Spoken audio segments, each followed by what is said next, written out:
Hello friend, this is Paritosh and you are watching I speak about money. आज इस video में हम बात करने वाले हैं HDFC मल्टी कैप फंड के बारे में। एक रिसेंटली नया फंड लॉन्च हुआ है HDFC की तरफ से। उनकी प्रोडक्ट कैटेगरी में मल्टी कैप कैटेगरी पेंडिंग थी लॉन्च करना, जो उन्होंने अभी लॉन्च कर दिया है। 23 नवंबर से लेकर 7 दिसंबर तक इस NFO में आप इन्वेस्टमेंट कर सकते हो। पहले अगर बात करी जाए कि मल्टी कैप कैटेगरी है क्या, उन लोगों के लिए जिनको शायद नहीं आइडिया है, मल्टी कैप कैटेगरी आपकी वो कैटेगरी है, वो म्यूचुअल फंड स्कीम्स है, मल्टी कैप फंड्स आपके, जहाँ पे फंड मैनेजर आपके इन्वेस्टमेंट्स को can invest in across the market cap, large cap, mid cap and small cap. Multi cap category में कुछ लास्ट 1-2 सालों पहले चेंजेस हुए थे। पहले जो मल्टी कैप कैटेगरी थी वहाँ पे ये मैंडेट था कि fund manager could invest your money in any market cap without any restriction. But जो रिसेंटली अभी जो अपडेट्स हुए थे as per the SEBI mandate, अभी जितने भी मल्टी कैप फंड्स हैं वहाँ पे mandatorily fund manager will have to invest in large cap 25% in mid cap and 25% in small cap, and the remaining 25% fund manager can invest as per the sole discretion, as per the market view, as per their expertise. यानी in every market time frame, in any market time frame, ये जरूरी है कि multi cap fund को 50% पैसा आपका mid cap and small cap में रखना पड़ेगा। ये एक मैंडेटरी मैंडेट है मल्टी कैप कैटेगरी के साथ में।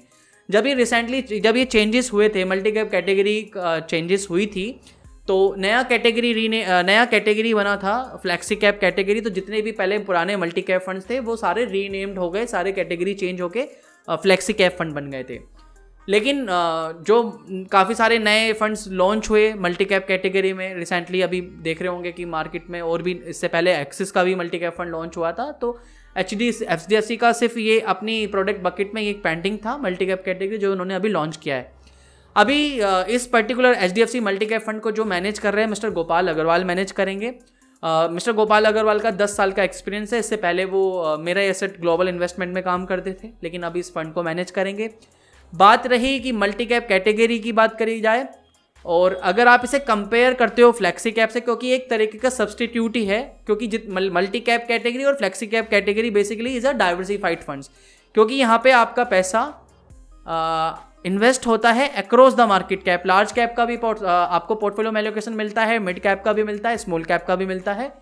मल्टी कैप में सिर्फ इतना डिफरेंस है कि आपको वहाँ पे मैंडेटरी ऐसा मैंडेट है फंड मैनेजर को कि लार्ज कैप में 25% रखना पड़ेगा, 25% मिड कैप में रखना पड़ेगा, 25% स्मॉल कैप में रखना पड़ेगा। बाकी remaining 25% they can change their allocation, they can shift your money in any market cap as per their discretion, as per their expertise, as per the market outlook. जो HDFC multi cap fund के prospectus में उन्होंने ये जो mention किया हुआ है, document में जो मेंशन किया हुआ है, जो उन्होंने इंटरव्यू में मेंशन किया है गोपाल अग्रवाल जी ने, कि HDFC मल्टी कैप फंड आपका 60 to 70% पैसा large cap and mid cap में रखने की कोशिश ज़्यादा करेगा। Remaining they will put your money in small cap. But अगर आप मुझसे सजेशन लेना चाहते हो, मैं अगर इसे कंपैरिजन करूं फ्लैक्सी कैप कैटेगरी से, तो I would personally suggest you कि आपको फ्लैक्सी कैप फंड के साथ में जाना चाहिए, क्योंकि दोनों को देखा जाए तो दोनों कैटेगरीज लगभग डाइवर्सिफाइड इक्विटी फंड है। लेकिन फ्लैक्सी कैप कैटेगरी में इन्वेस्टमेंट करने का एक डिफरेंट बेनिफिट है अगर आप इसे कंपेयर करते हो मल्टी कैप से, कि in a flexi cap category as per the fund managers expertise they can put your money in large cap, mid cap and small cap without any restriction. वहाँ पे इस तरीके का कोई रेस्ट्रिक्शन नहीं है। लेकिन मल्टी कैप में 50% तो आपका mid cap and small cap में रहना ही है। और अभी रिसेंटली अगर हम बात करें, 2-3 साल पुरानी बात करें, तो वी आल्सो हैव सीन कि इन small cap did perform very well if you will compare with the large cap. अभी लास्ट ईयर की ही भी बात देख लीजिए कि अगर लास्ट 1 ईयर 1.5 साल की बात करें, तो जितने भी स्मॉल कैप है they did very well if you will compare with the large cap. लेकिन उससे 1-2 साल पहले की बात करेंगे तो देखेंगे कि large cap did very well if you will compare with the small cap. तो ये जो मार्केट साइकिल है, इसकी जो फ्लेक्सिबिलिटी है, मुझे लगता है वो फंड मैनेजर के पास में होनी चाहिए जब आप डाइवर्सिफाइड फंड्स में इन्वेस्टमेंट करना चाहते हो। तो ये जो रेस्ट्रिक्शंस में कई बार ऐसी अपॉर्चुनिटी मिस हो सकती है जहां पे आपका मैक्सिमम एक्सपोजर होना चाहिए था मिड कैप में, या मैक्सिमम एक्सपोजर होना चाहिए था लार्ज कैप में, ताकि आपका इन्वेस्टमेंट को सेव किया जा सके, डाउन साइड को प्रोटेक्ट किया जा सकते। तो मुझे लगता है कि फ्लैक्सी कैप कैटेगरी एक बेटर ऑप्शन है, क्योंकि HDFC जो ये मल्टी कैप फंड लॉन्च हुआ है, एक तो पहली बात ये NFO है, और NFO के लिए मैं कभी भी इन्वेस्टर को सजेस्ट नहीं करता हूँ, क्योंकि जब तक आपके पास एक पुरानी हिस्टोरिकल परफॉर्मेंसेस नहीं हो तो आप ट्रैक रिकॉर्ड नहीं हो तो आप उसे एनालिसिस नहीं कर सकते हो, आप उसके बारे में जानते नहीं हो। सिर्फ 10 रुपये का फंड का NAV मिल रहा है इसलिए आप इन्वेस्टमेंट कर रहे हो, this is not a good idea, क्योंकि 10 रुपये की NAV से या 100 रुपये की NAV उससे कोई फर्क नहीं पड़ता। तो मुझे लगता है कि इस समय अगर आपको आप एक नए इन्वेस्टर हो और डाइवर्सिफाइड फंड में इन्वेस्टमेंट करना है और आपका कोई एग्जिस्टिंग इन्वेस्टमेंट नहीं है किसी भी डाइवर्सिफाइड फंड में, तो बेटर होगा कि आप फ्लेक्सी कैप के साथ में जाइए। लेकिन you are okay with it कि आपका 25, आप चाहते हो कि 25% मेरा लार्ज कैप में ही रहे, 25% मेरा मिड कैप में ही रहे और 25% मेरा स्मॉल कैप में ही रहे, ये इस तरीके का एलोकेशन बनाना चाहते हो तो हाँ you can consider it, but आपका इन्वेस्टमेंट ड्यूरेशन कम से कम 7 से 10 साल का होना चाहिए किसी भी डाइवर्सिफाइड इक्विटी फंड में। लेकिन मुझे लगता है कि मार्केट की अपॉर्चुनिटी का बेनिफिट लेने के लिए फ्लेक्सी कैप फंड एक बेटर ऑप्शन होंगे।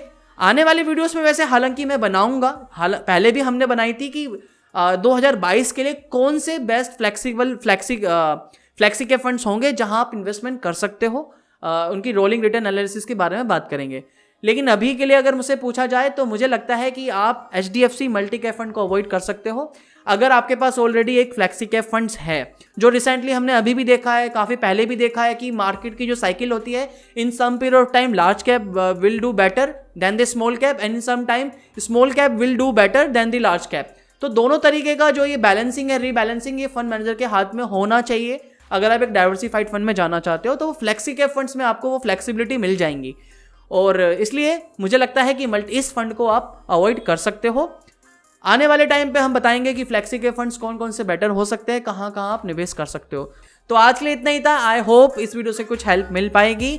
नेक्स्ट वीडियो मिलेंगे नए टॉपिक के साथ, तब तक धन्यवाद। वंदे मातरम, जय हिंद।